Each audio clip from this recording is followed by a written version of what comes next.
नौकर जोर लगा लगाकर मेरा मसाज करता। मैं उसको पैसे पकड़ाती तो कहता, रहने दो मालकिन, वसूली रात को करूंगा।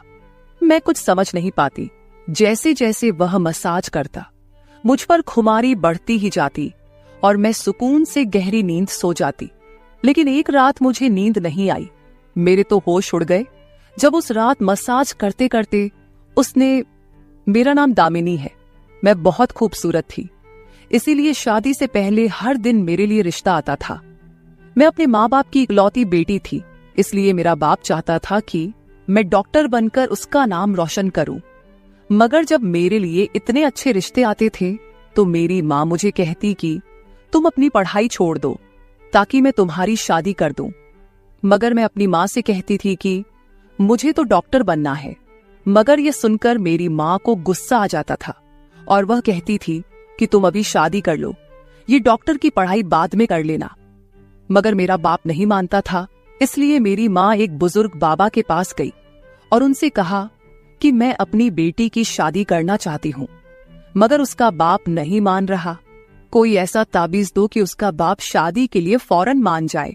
उस बुजुर्ग ने मेरी माँ से 2000 रुपए लिए और ऐसा ताबीज दिया कि मेरा बाप मेरी शादी के लिए फौरन मान गया।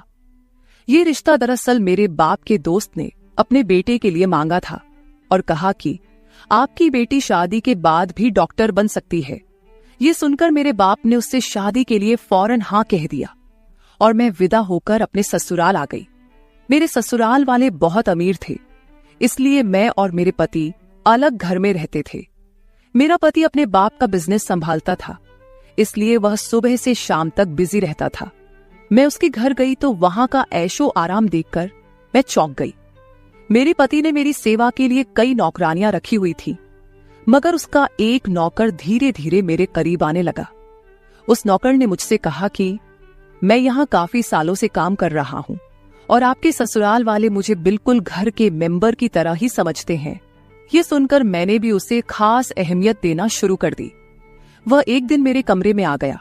मैं अभी तक बिस्तर में लेटी हुई थी। उसने मुझे थका थका देखा तो कहने लगा कि आप लेटे रहो, थक गई होगी। अगर आपको ऐतराज ना हो तो मैं आपके पैर दबा दूं। यह सुनकर मैं चौंक गई। मैं खूबसूरत थी, जवान थी, लेकिन मुझे मेरे पति के अलावा किसी मर्द ने नहीं छुआ था और ना ही मैंने किसी नौकर से कभी अपने पैर दबवाए थे। इसलिए मैंने फौरन मना कर दिया, क्योंकि मुझे अच्छा नहीं लगता कि कोई पराया मुझे छुए। यह सुनकर वह चुप हो गया और मेरे कमरे से चला गया। तभी मुझे एहसास हुआ कि मैंने उसकी बात का जवाब बहुत सख्ती से दिया था।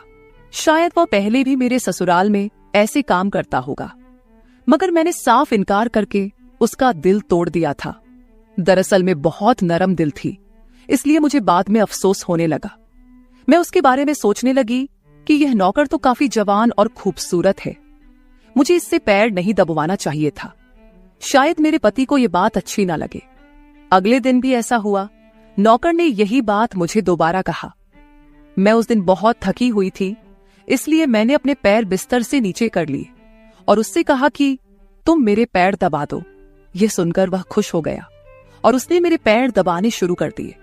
वह इतने धीरे धीरे पैर दबा रहा था कि मुझे फिर से नींद आने लगी। ये देखकर वह नौकर कहने लगा, मालकिन, आपको नींद आ रही है, आप बिस्तर पर लेट जाओ, मैं आपके पैर दबाता रहूंगा। मैं जैसे मदहोशी में थी, इसलिए फौरन बिस्तर पर लेट गई। वह नौकर बिस्तर पर आ गया और मेरे पैर दबाने लगा। उसके बाद मुझे होश नहीं रहा और मैं सो गई। मुझे नहीं पता था कि मैं कितने घंटे सोती रही। मेरी आंख खुली तो मैंने देखा कि वह नौकर अभी तक मेरे पैर दबा रहा था। ये देखकर मुझे उस पर तरस आ गया और मैंने हाथ बढ़ाकर अपना पर्स खोली और कुछ नोट निकाले और उस नौकर के हाथ में रख दिए। ये देखकर वह शर्माने लगा। मालकिन, आप मुझे पैसे देकर शर्मिंदा कर रही है। मेरी सैलरी अच्छी है, मुझे इन पैसों की जरूरत नहीं है। ये सुनकर मैंने उससे कहा कि यह पैसे तुम्हारी मेहनत के हैं। ये सुनकर उस नौकर ने मुझसे वह पैसे लिए और मेरे कमरे से निकल गया। मेरा पति रात को देर से आता था, इसलिए मैंने शाम को फिर उस नौकर को अपने कमरे में बुलाया और उससे कहा कि तुम्हारी मालिश से मुझे बहुत अच्छी नींद आती है, इसलिए जब तक मेरा पति घर नहीं आ जाता तब तक तुम मेरे कमरे में ही रहना। शायद नौकर को पैसे का लालच आ गया था, इसलिए वह मेरी बात सुनकर खुश हो गया और कहने लगा, मैं तो आपका मामूली सा नौकर हूं, जैसा आप कहोगे मैं वैसा ही करूंगा। आपके पैर दबाता रहूंगा ताकि आपकी थकान उतर जाए और आपको सुकून मिले। ये सुनकर मैंने उससे कहा कि तुम्हारे हाथों में जादू है, इसलिए तो मेरी सारी थकावट उतर जाती है। एक दिन नौकर ने मुझसे कहा कि आपकी सास भी कभी कभी मुझसे मसाज करवा लेती थी। ये सुनकर मैं चौंक गई। मुझे मेरी सास ऐसी नहीं लगती थी, मगर वह नौकर झूठ बोलने वाला नहीं लगता था। मुझे ससुराल आए 1 महीना होने वाला था, इसलिए मैंने नौकरों को परख लिया था। वह मुझे हर बात सच ही कहता था। मेरे घर में नौकरानियां भी काम करती थी, मगर वह झूठी और बेईमान थी। वह मुझसे जो बात सुन लेती थी उसे पूरे मोहल्ले में मशहूर कर देती थी, इसलिए मैं उन्हें अपने कमरे में नहीं आने देती। ये नौकर इस घर का पुराना नौकर था, इसलिए मैं उस पर भरोसा करती थी। नौकर भी मेरे कमरे में आता था, मगर अपनी नजरें झुकाकर रखता था। वह मेरे जिस्म को हाथ लगाता, मगर उसकी नीयत खराब न थी। ऐसा हर रात होता था। एक दिन मैंने अपने पति से कहा कि जब से हमारी शादी हुई है हम कहीं घूमने फिरने नहीं गए। यह सुनकर मेरे पति ने कहा कि जब से हमारी शादी हुई है तुम भी तो हर वक्त नींद में रहती हो। मैं रात को घर आता हूं तो तुम गहरी नींद में होती हो। दिन को मेरे पास वक्त नहीं होता और रात को मेरे घर आने से पहले तुम सो जाती हो। यह सुनकर मैं अपने दिल में सोचने लगी कि यह सब नौकर की मालिश की वजह से हो रहा था। मेरे पति की शिकायत सही थी। मुझे रोज रात को अपने पति के लिए जागना चाहिए था। उस दिन मैंने फैसला किया कि आज रात जब नौकर मुझे मालिश के लिए कहेगा तो मैं इनकार करूंगी, ताकि मुझे नींद ना आए और मैं अपने पति के आने तक जागती रहूं। शाम हुई तो मैंने नहाकर खुद को खूब तैयार किया और दुल्हन बनकर बिस्तर पर बैठ गई। नौकर मेरे कमरे में आया तो उसने मुझे मालिश के लिए पूछा, मगर मैंने साफ इनकार कर दिया। मेरी बात सुनकर वह कुछ उदास हो गया और वापस चला गया। कुछ देर बाद नौकर मेरे कमरे में आया तो उसके हाथ में दूध का गिलास था। मैंने खाना नहीं खाया था, इसलिए फौरन दूध पी ली और अपने पति का इंतजार करने लगी, मगर मुझे नींद आ गई और मैं सो गई। सुबह में जागी तो नौकर फौरन मेरे कमरे में आया और कहने लगा, मालकिन आपके लिए नाश्ता लेकर आऊं। ये सुनकर मैंने अपने पति के बिस्तर की तरफ देखा, वह खाली था। ये देखकर नौकर कहने लगा, मालिक को जरूरी काम था, वह नाश्ता करके चले गए। ये सुनकर मेरा मूड खराब हो गया। मैं रात भर उसका इंतजार करती रही, मगर वह सुबह होते ही ऑफिस चला गया। मैंने नौकर से कहा कि मेरे लिए चाय ले आओ। नौकर कमरे से बाहर निकल गया। तभी मैंने अपने जिस्म की तरफ देखा तो चौंक गई। रात को मैंने दुल्हन का कपड़ा पहना हुआ था, मगर अब मेरे जिस्म पर कोई और कपड़े थे। मगर मैंने अभी जेवरात पहने हुए थे। मेरा सर भारी होने लगा।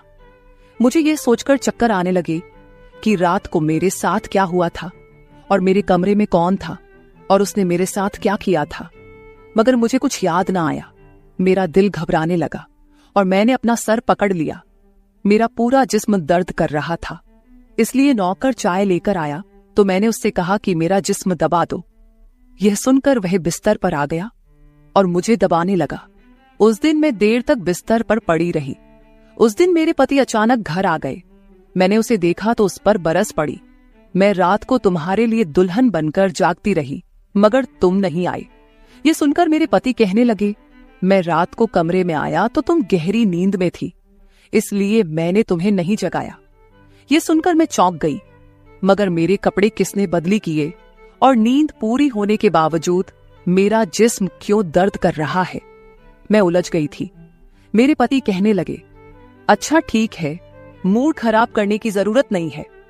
मुझे आज रात एक काम के सिलसिले में बाहर जाना है, इसलिए देर हो जाएगी, मगर अभी मेरे पास 3-4 घंटा फ्री है। अगर तुम कहो तो हम अभी कहीं बाहर जा सकते हैं। ये सुनकर मेरा मूड खुद ब खुद ठीक हो गया और मैं सारी रात वाली बातों को भूलकर खुश हो गई। शादी के बाद यह पहला मौका था कि मैं अपने पति के साथ कहीं बाहर जा रही थी। मैं जल्दी जल्दी तैयार होने लगी, जबकि मेरा पति गाड़ी में बैठकर मेरा इंतजार करने लगा। उस वक्त नौकर मेरे कमरे में आ गया और मुझसे पूछा, मालकिन, आप कहीं जा रही हैं क्या? ये सुनकर मैंने उससे कहा कि हाँ, मगर तुम क्यों पूछ रहे हो? ये सुनकर नौकर कहने लगा, मैं आपका नौकर हूं, मगर आपको यही सलाह दूंगा कि आप बाहर नहीं जाओ, क्योंकि आपका जिस्म थक जाएगा। ये सुनकर मुझे गुस्सा आ गया और मैंने उससे कहा कि तुम मेरे नौकर हो, मेरे पति बनने की कोशिश मत करो। ये कहकर मैं बाहर चली गई। न जाने मुझे किस बात पर गुस्सा आ गया था। मैंने उस नौकर को खूब खरी खरी सुना दी। वह भी अपनी औकात जान गया था। तभी तो मैं जब घर आई तो वह मेरे सामने नहीं आया। मेरे पति मुझे गेट पर उतारकर वापस बाहर जा चुके थे। जबकि मैं अंदर आई तो मेरा सारा जिस्म बुरी तरह दुख रहा था। शायद मेरे जिस्म को मालिश की आदत हो गई थी। तभी तो रात होते ही वह मालिश के लिए तड़पने लगता था। लेकिन मैंने उस नौकर को नाराज कर दिया था, इसलिए आज वह मेरी मालिश करने नहीं आया। मगर मुझे उसकी जरूरत थी, इसलिए मैंने एक नौकरानी को बुलाया और उस नौकर को बुलाने को कहा। थोड़ी देर गुजरी थी कि वह नौकर मेरे कमरे में आ गया, मेरे बिस्तर पर बैठ गया और चुपचाप मेरे पैरों को दबाने लगा। यह देखकर मुझे शर्मिंदगी हुई। मैंने उसे इतना बुरा भला कहा, मगर उसने मेरी बात को बिल्कुल बुरा नहीं माना। मैंने उसे चुप देखा तो कहने लगी, मुझे उस वक्त पता नहीं क्या हो गया था, इसलिए मैंने तुम्हें खरी खरी सुनाई। मैं इतने दिनों के बाद अपने पति के साथ कहीं बाहर जा रही थी, इसलिए मुझे तुम्हारा टोकना अच्छा नहीं लगा, इसलिए मुझे माफ कर दो।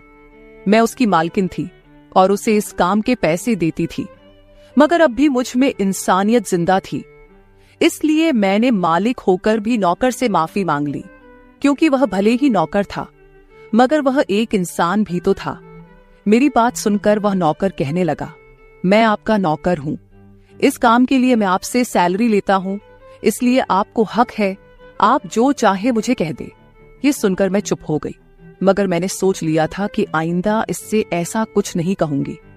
वह उस रात देर तक मेरी मालिश करता रहा और फिर मुझे नींद आ गई। मुझे नहीं पता था कि नौकर मेरे कमरे से कब निकला और कब मेरे पति घर पर आए। मैं सुबह उठी तो मेरा पति बाथरूम में था और बाहर जाने के लिए तैयार हो रहा था। मैं उसे हैरानी से देखने लगी। पता नहीं आजकल मुझे क्या हो रहा था। नौकर की मालिश से मुझे इतनी गहरी नींद आती कि मुझे किसी बात का होश ना रहता था। मुझे इस बात का भी पता नहीं चलता था कि मेरा पति कब कमरे में आता था। मैं सोचने लगी कि इस नौकर की मालिश में ऐसा क्या जादू था कि वह मेरे पति के आने से पहले ही मेरी मालिश करता, तो मैं अचानक गहरी नींद में सो जाती थी। सुबह जब मैं उठती तो मेरा सर भारी महसूस होता और मैं चलने फिरने के काबिल नहीं रहती। मगर यह बात मैंने अपने पति को नहीं बताई, क्योंकि मैं नहीं चाहती थी कि ये बात मेरे पति को पता चले कि मैं उस नौकर से मसाज करवाती थी। एक दिन मेरा पति दिन के वक्त घर पर ही रहा। मैंने नौकर से घर के सारे काम करवाए, अपने कमरे में नहीं आने दिया। नौकर भी घर के सारे काम करता रहा और मसाज वाली बात किसी के सामने अपने मुंह से नहीं निकाली। मैं भी चाहती थी कि यह बात किसी को पता ना चले। इस दौरान जब मेरा पति घर से बाहर जाता था, मैं उस नौकर को कमरे में बुला लेती थी। मगर एक दिन मेरा पति अचानक ही घर आ गया और मैं कमरे में थी। यह देखकर मैं बहुत घबरा गई और सोचा कि पति के आने से पहले नौकर को भगा दूं। मगर यह नौकर भी बड़ा समझदार था। मेरे पति के आने से पहले दूसरे काम पर लग गया और मेरे पति को कुछ पता नहीं चला। मैं मसाज घर की नौकरानियों से भी करवा सकती थी, मगर उस नौकर के हाथ में क्या जादू था कि मैं उसे हर रोज अपने कमरे में बुला लेती थी। मुझे पता नहीं क्या हो जा रहा था। जिस रात मैं नौकर से मसाज नहीं करवाती थी, उस रात मेरे पूरे जिस्म में दर्द हो जाता था। सुबह में जागती तो मेरा सर भारी हो जाता था और मुझे थकान भी हो जाती थी। एक रात मैंने नौकर से मालिश करवाई और गहरी नींद सो गई। सुबह मेरी आंख खुली तो फिर से मेरे कपड़े चेंज हो चुके थे। ये क्या माजरा था? ऐसा कौन करता था? क्या मेरा पति मेरे साथ ऐसा कर रहा था? मैं सोच में पड़ गई। मैंने शीशे के सामने जाकर देखा तो चौंक गई। मेरे पूरे जिस्म पर लाल निशान पड़ गए थे। यह कैसे निशान थे? मैं अपने जिस्म पर हाथ फेरने लगी। मैं जैसे उस निशान को मिटाना चाहती थी, मगर ऐसा ना हुआ। अगले दिन फिर मैंने अपने जिस्म को देखा कि निशान खत्म होने के बजाय फैलने लगे थे। मैं घबरा गई। तभी मेरे कमरे में नौकर आ गया और उसने मुझे मालिश को कहा। मैं उस निशान को छुपाना चाहती थी, इसलिए उसे कहा कि आज तुम सिर्फ मेरे पैर दबा दो। उसने मुझसे कुछ नहीं पूछा, मगर मैं अंदर ही अंदर डर रही थी। किसी दिन मेरे पति ने यह निशान देख लिए तो मैं उसे क्या जवाब दूंगी। मैं ये सोच सोचकर थक चुकी थी, इसलिए मैंने तकिए पर पैर रख दिए। नौकर मेरा मसाज करने लगा। मेरी आंखें नींद से बंद होने लगी थी। तभी मुझे नौकर ने ऐसी बात कह दी जिसे सुनकर मेरे होश उड़ गए। उसने मुझसे कहा, मालकिन आप मुझे बहुत अच्छी लगती हो। मेरी आंखें बहुत बोझल होने लगी थी। मुझे उसकी बात समझ नहीं आई और फिर मैं गहरी नींद सो गई। सुबह मेरी आंख खुली तो मेरा पति भी बिस्तर में लेटा हुआ था। मेरा सर भारी हो रहा था और जिस्म दर्द से छूट रहा था, मगर उसके बावजूद मैं अपने पति के करीब गई और उसे धीरे से उस निशान के बारे में बता दिया। मैंने सोचा कि यह निशान बढ़ रहे थे, इसलिए मुझे यह बात अपने पति को बता देनी चाहिए। यह सुनकर मेरे पति ने मेरे जिस्म से कपड़ा हटाया तो वह उछल पड़ा। वह मुझसे दूर हो गया और कहने लगा, तुमने मुझे धोखा दिया है, बेवफाई की है और तुम्हें उसी की सजा मिली है। यह कोई बीमारी नहीं है, बल्कि तुम्हारा गुनाह है। मुझ में क्या कमी थी जो तुमने दूसरा मर्द तलाश कर लिया। मैं काम में बिजी था, मर तो नहीं गया था कि तुमने एक और चक्कर चला लिया। यह सुनकर मैं हक्का बक्का रह गई। मैंने उससे कहा कि यह आप कैसी बातें कर रहे हैं, मैं बेकसूर हूं। मगर मेरा पति हंसने लगा और कहने लगा, ये निशान बता रहे हैं कि तुम गुनहगार हो, इसीलिए मेरे घर से निकल जाओ, मैं तुम्हें तलाक के पेपर भेज दूंगा। उसने मुझे धक्के मार मार कर घर से निकाल दिया।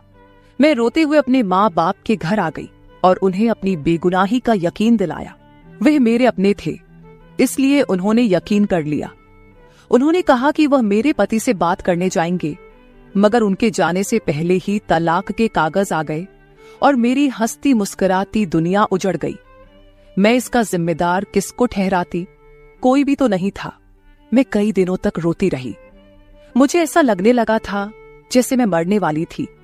एक दिन मेरी माँ मेरे कमरे में आई और कहने लगी कि तुमसे कोई मिलने आया है। मैं भागकर गई कि शायद मेरे पति आए हो, उसे मेरी बेगुनाही का एहसास हो गया हो। मगर वहां मेरा पति नहीं था, बल्कि वही नौकर था जो उसके घर काम करता था। मैंने उसे आने का कारण पूछा तो वह कहने लगा, मैं आपके उन निशानों के बारे में जानता हूं। यह सुनकर मैं चौंक गई। मैंने उसको कसकर पकड़ा और उसकी शर्ट का बटन एक झटके से खोल दिया। मुझे अब समझ आया कि मेरे पति ने मुझ पर इतने गंदे इल्जाम क्यों लगाए थे। ये कहकर मैंने नौकर के सीने पर मुक्के मारने शुरू कर दिए। मैंने कहा, ये निशान मेरे जिस्म पर कैसे आए? तुमने मसाज के बहाने मेरे साथ क्या क्या किया था? मुझे सच सच बताओ। ये सुनकर नौकर ने मेरे दोनों हाथ पकड़ लिए और कहने लगा, मेरा नाम राजेंद्र है और मैं तुम्हारे साथ यूनिवर्सिटी में पढ़ता था, मगर मुझे तुमसे प्यार हो गया। मैं भी डॉक्टर बनना चाहता था और मैंने सोचा था कि जब हम दोनों डॉक्टर बन जाएंगे तो मैं तुम्हारे बाप से तुम्हारा हाथ मांग लूंगा।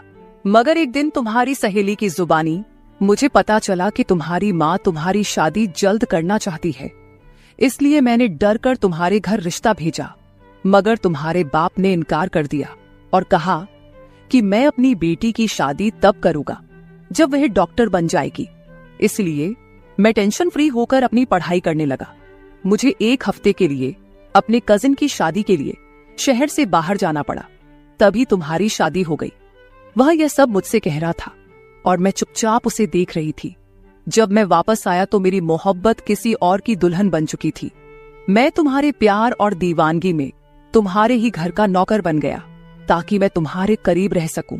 मैं तुम्हारे करीब आना चाहता था, इसलिए मसाज के बहाने तुम्हारे कमरे में आ जाता था और रात को तुम्हारे दूध में बेहोशी की दवा मिला देता था ताकि तुम सोती रहो और तुम्हारा पति तुम्हारे करीब ना आ सके, क्योंकि तुम मेरी थी।